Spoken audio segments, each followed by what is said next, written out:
Prêt à découvrir le Japon?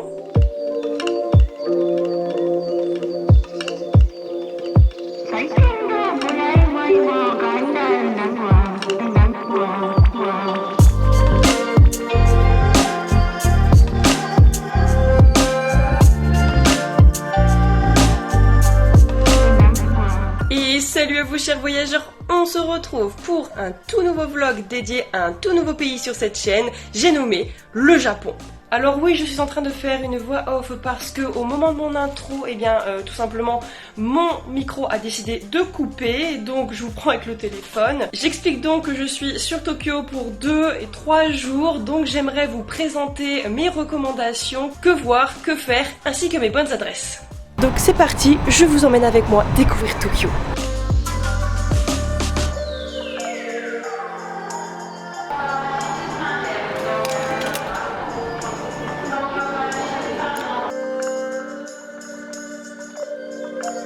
Si vous me suivez sur Instagram, j'ai pu vous partager qu'il était un peu difficile en ce moment de rentrer au Japon. Mais ça va, finalement, j'ai pu y rentrer et je suis super heureuse d'être là. Ce que j'apprécie dans la capitale nippone, c'est qu'on a vraiment ce contraste entre tradition et modernité. C'est-à-dire qu'on voit un petit peu les temples shintoïstes qui viennent se confronter au building et à l'univers kawaii qu'on aime tant du Japon. Et ça, on le voit pratiquement partout, dans la plupart des quartiers, etc.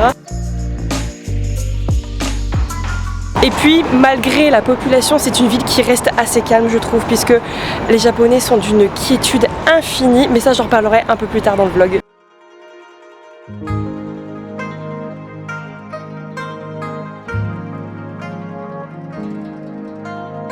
Je me trouve donc dans un incontournable, incontesté, je pense, qui sont les jardins impériaux de Kokyo. Alors on se trouve vraiment dans le centre de Tokyo, donc en fait c'est un endroit qui s'appelle Kokyo, qui est entouré d'une enceinte de pierre et qui renferme le palais impérial. Et ce qui est ouvert au public, ce sont donc les jardins. On voit vraiment toutes sortes de plantes et d'arbres. Et puis viennent s'ajouter à cela des temples, des portes, des pavillons et aussi ce qu'on appelle des guardhouses, donc des maisons de gardiens qui protègent un petit peu l'enceinte. Et on retrouve un petit peu ce style très japonais qu'on adore. Enfin, franchement c'est trop beau.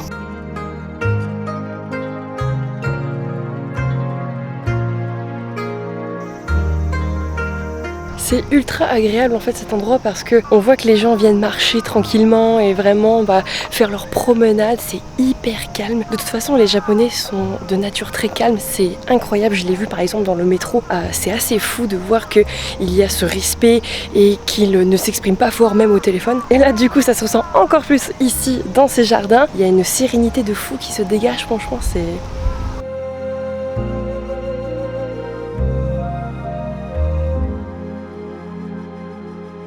Alors bien sûr Tokyo est réputé pour sa gastronomie. On retrouve des restaurants d'une qualité incroyable pour tout ce qui est sushi, sashimi, ramen, soba, etc. Donc forcément je vais vous parler un peu gastronomie dans ce vlog. Mais il n'y a pas que des spécialités traditionnelles. On a aussi des concepts de café qui sont absolument incroyables et uniques en leur genre, assez créatifs. D'ailleurs moi j'ai un peu faim. Et je me demandais, où est-ce que je peux trouver les pancakes japonais les plus fluffy de la Terre? À Tokyo j'imagine. Donc là je vais me faire des pancakes japonais fluffy comme on aime, avec une franchise qui est assez réputée qui s'appelle Happy Pancake. Déjà le nom ça vous tente, ça me met l'eau à la bouche.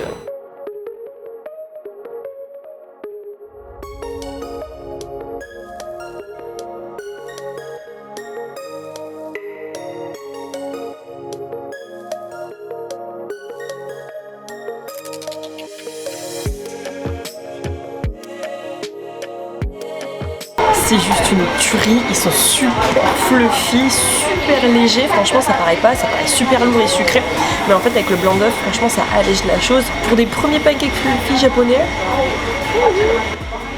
je vous ai emmené découvrir tout à l'heure un endroit assez traditionnel du Japon. Maintenant on va aller dans un autre univers. C'est un musée d'art moderne qui est unique en son genre, je pense dans le monde entier. Ou alors certains ont essayé de le copier, mais à mon sens je pense que ça restera lui le numéro 1. Et ça je pense que ça va vous plaire.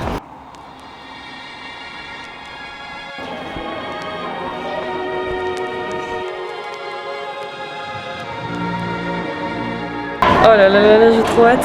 On m'a demandé de mettre un short sous ma jupe. Je sais pas ce qu'ils vont me faire faire.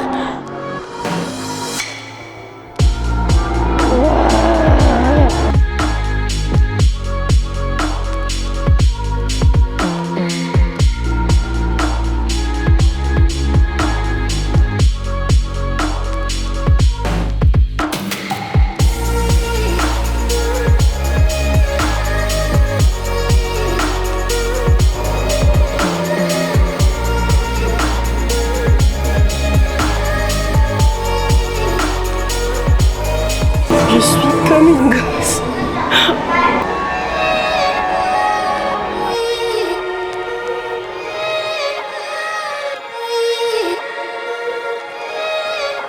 Waouh, les gars, franchement, c'était ouf. J'ai adoré, j'étais comme une gosse. Franchement, t'en prends plein les yeux, c'est trop fou. En fait, je suis rentrée, il faisait jour.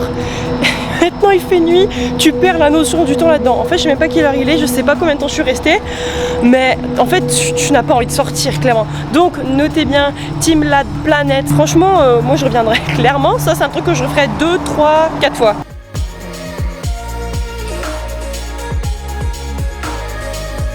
Ah les gars, je viens de passer je crois 2 heures dans les transports depuis Team La Planète en fait pour venir à cet endroit dans Shinjuku qui est juste l'opposé.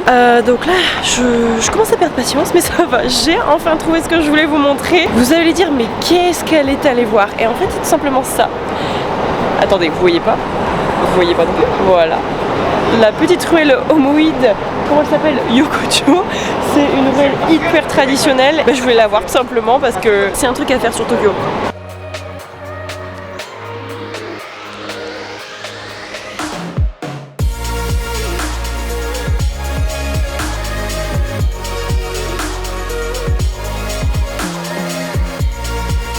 Alors c'est super mignon, mais c'est petit en fait. La rue elle est pas grande. Moi je pensais que c'était une grande rue en fait comme ça et en fait non. C'est quelque chose qui est pas très étalé donc vous avez vite fait le tour. C'est beaucoup de restos de brochettes et de viande. Je pense que je vais me commander un truc sur cette machine que vous voyez là. Et en fait c'est pour commander et en fait vous prenez un ticket et en fait votre commande elle est préparée.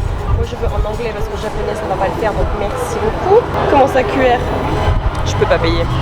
Je sais pas, j'ai envie d'essayer un truc vite fait là où je sais pas combien d'étages. Je vois qu'il y a des gyoza qui ont pas l'air très très chers. Je vais essayer, écoutez, on va voir ce que ça donne.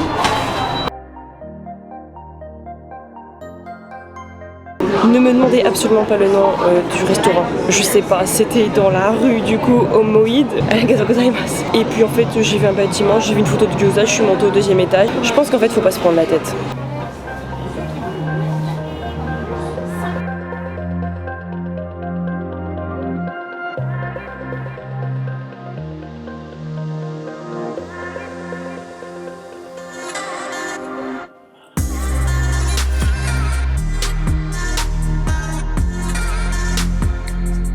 Bien le bonjour, hier je vous ai un peu abandonné sans vous dire au revoir, je m'en excuse. Je suis rentrée bredouille parce que je n'ai pas trouvé de adaptateur pour mes prises, donc là c'est un peu chaud. Et en plus, je sais pas si vous avez remarqué, mais mon objectif est pété, donc parfois si vous voyez que c'est flou, c'est normal, c'est parce que je filme avec un objectif en piteux état. Bref, aujourd'hui, 2e journée d'exploration sur Tokyo, je vous emmène voir d'autres nouvelles choses qui je pense vont être assez intéressantes. Est-ce que vous êtes prêts? Moi je le suis pas trop parce que je pense que ça va être ouf. Vraiment.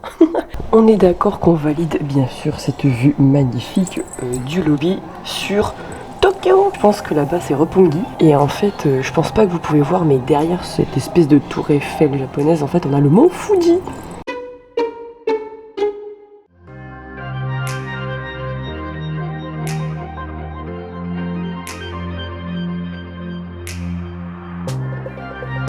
Là vous vous dites qu'avec tous les buildings qu'il y a derrière, je vais certainement vous emmener dans un endroit branché, moderne, etc. Eh bien pas du tout messieurs dames. Aujourd'hui, vous connaissez ma passion pour les temples, je vous emmène dans un shrine, donc du coup dans un complexe shintoïste dans lequel on a vraiment plusieurs temples dédiés à cette religion, dont une petite spécialité. Et cette spécialité, c'est ça messieurs dames, un tunnel de torii. Si vous vous demandez ce que c'est que des torii, en fait ce sont ces portes. Donc vous voyez, là en fait dans ce tunnel il y a plusieurs torii qui sont ajoutés les uns après les autres, donc ce qui crée vraiment un tunnel spirituel. C'est assez réputé notamment sur Kyoto. Là sur Tokyo il y en a bien un ici, ça s'appelle le Ryoshuran je pense. Je me trompe certainement sur la prononciation, ou le Ryoshuran, je sais pas. Mais en tout cas sachez que dans ce complexe taoïste on peut trouver justement ce type de tunnel à Taori si typique de la religion. Je viens de voir qu'il y a des informations à ce sujet et en fait ça s'appelle Inari Sando, donc je pense que c'est le nom de ce tunnel en fait.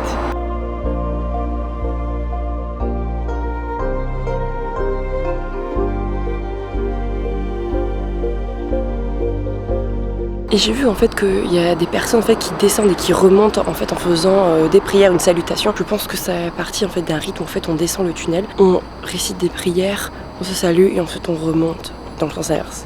Je pense que vous et moi nous sommes d'accord pour dire que ça c'est vraiment une pépite de Tokyo. Évitez l'après-midi ou le midi, venez tôt le matin parce qu'il y a beaucoup moins de monde, il y en aura quand même, mais il vaut mieux limiter la casse.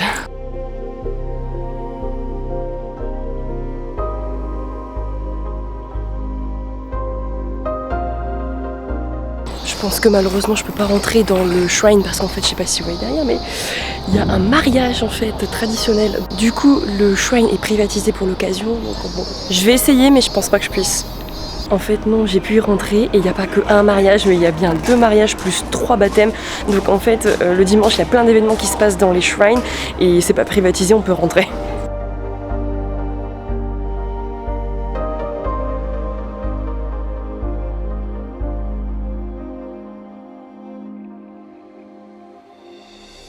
Très joli shrine, vraiment celui-ci était très beau. Il est temps maintenant pour nous de nous rendre dans notre prochaine étape de cette journée. Et si on se refaisait une petite transition en mode téléportation?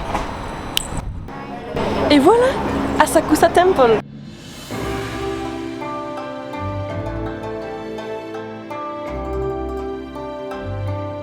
Ça, je pense que c'est le temple que vous voyez le plus revenir sur les photos du Japon et surtout sur Tokyo en fait. Enfin, c'est donc le temple Asakusa qui est aussi appelé Sansoji il me semble. Il se situe dans Taito City, pas très loin de la Sky Tower en fait.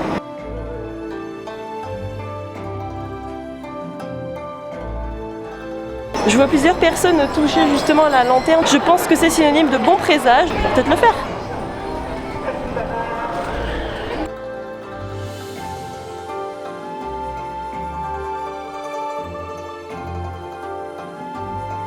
Et ce que je n'ai pas dit, c'est que le temple de Asakusa est un temple bouddhiste, donc c'est pas un temple shintoïste comme on a pu voir avec les autres. Là, on est vraiment sur des traditions bouddhistes qui nous rappellent un petit peu ce qu'on peut voir dans d'autres pays, mais on retrouve quand même la touche japonaise bien présente.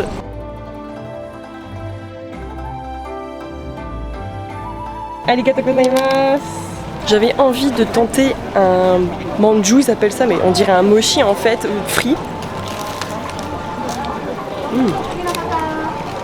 Et c'est matcha.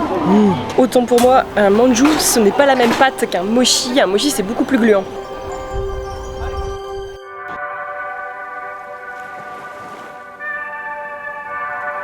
Je me situe, je pense, dans le quartier Kawaii de Tokyo et je suis passée devant un café, enfin des grands signes avec un nom qui me disait quelque chose, Made Dreamin', et je me dis tiens, je pense que ça c'est un café très kawaii qu'on peut trouver sur Tokyo. Je vais vous montrer ça si je peux y aller parce que j'ai pas réservé bien sûr.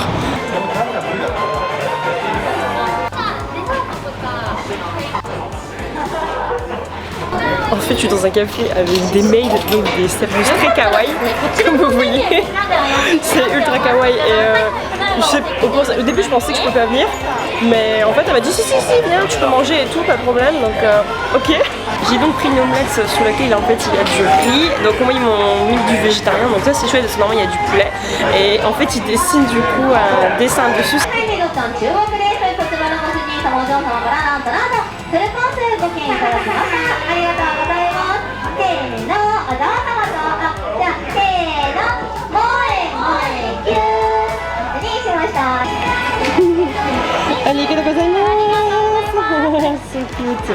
Vous savez combien ça m'a coûté cette histoire?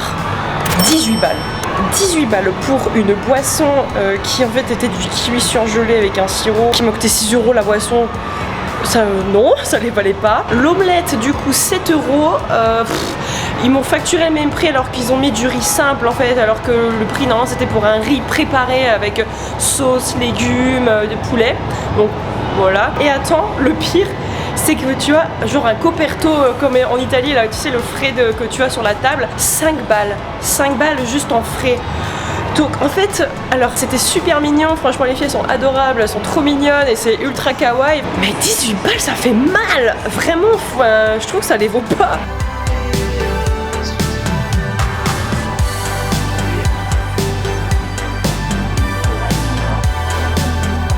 Petite pause dans le quartier Harajuku. J'ai trouvé un café qui est réputé pour ses latte 3D. En fait, c'est de l'art latte. Où en fait, ils font une forme avec de la mousse sur votre café et vous choisissez la forme. Moi, j'ai demandé mon chien préféré.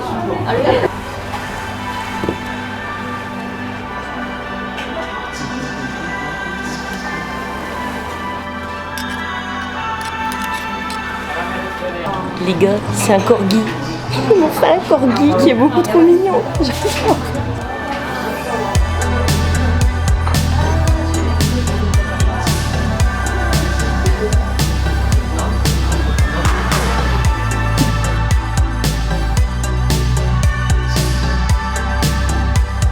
Si vous êtes à la recherche de cosplay et de choses un peu kawaii comme ça, je vous conseille le quartier Harajuku.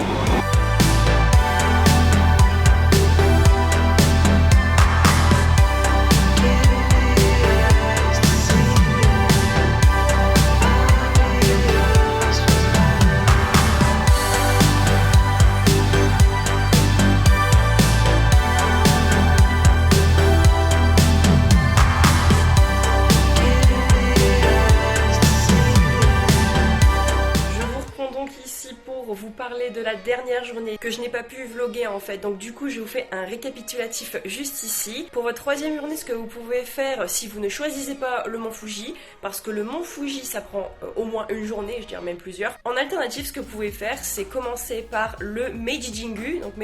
Donc c'est un shrine qui est situé dans le parc Yoyogi. C'est pas vraiment à côté de Ginza ou alors du château, du palais impérial. Il va falloir quand même se déplacer un petit peu direction Shibuya. Le shrine est absolument magnifique et vous avez vraiment plusieurs rituels. Si vous allez aussi le dimanche, vous pouvez voir des mariages ou autres processions religieuses. L'après-midi, ce que j'ai fait, bon, ça c'est vraiment pour les plus motivés. Vous pouvez aller dans un coffee shop très original qui fait des pâtes à choux en forme de Totoro. Donc Totoro qui est donc un personnage japonais très populaire.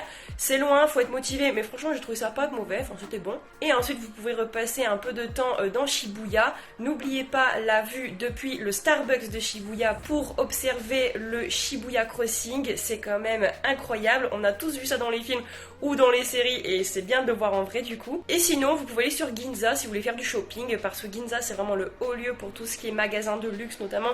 Après il y a un petit peu de tout, je veux dire, en magasin, ça peut être très sympa. Et le soir aussi, les lumières qui tombent sur Ginza, c'est pas trop mal. Moi perso j'ai préféré Shibuya, mais c'est personnel. Bon et bien voilà, j'espère que ce vlog sur Tokyo vous aura plu. Et bon, dans des conditions un peu particulières, caméra cassée, etc. Là je suis avec un téléphone, c'est pas dingue, mais bon, prochaine fois ça ira mieux j'espère. Et je vous souhaite en tout cas de passer un très bon voyage au Japon si vous avez la chance d'y aller. Sur ce, je vous dis à très bientôt pour de nouveaux vlogs et de nouveaux guides voyage en vidéo. Tchuss!